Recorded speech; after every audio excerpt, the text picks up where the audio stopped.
আগামী বছরে ঈদুল ফিতরে মুক্তির জন্য নতুন সিনেমায় চুক্তিবদ্ধ হয়েছে শাকিব খান।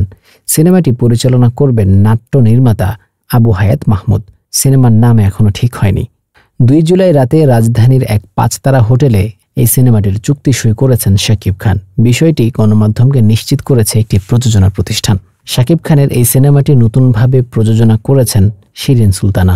এর মাধ্যমে তিনি প্রথমবারের মতো সিনেমা প্রযোজনার নাম লেখালেন। জানা যায় মেজবাউদ্দিন সুমনের গল্পে সিনেমাটির চিত্রনাট্য করেছেন মেজবাউদ্দিন সুমন ও মোহাম্মদ নাজিমুদ্দিন। প্রযোজনা প্রতিষ্ঠান বলছে সিনেমাটি হবে অ্যাকশন ফিল্ম, যেটি দর্শক লার্জার দ্য লাইফ হিসেবে বিগ স্ক্রিনে দেখতে পাবেন। সবশেষে শাকিব খানের সঙ্গে চুক্তি করা হয়েছে।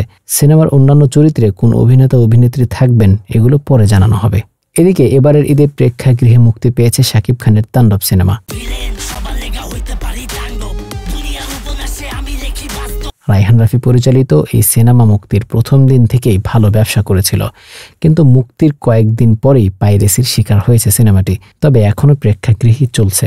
তাণ্ডব সিনেমাটিতে শাকিব খান ছাড়াও আরও অভিনয় করেছেন জয়া আহসান, সিয়াম আহমেদ, আফরান নিশু, আফজাল হোসেন, সাবিলা নূর, রুজি সিদ্দিকী, ডক্টর এজাজ, ফজলুর রহমান বাবু, কাজী রাকায়েত সহ আরও অনেকে।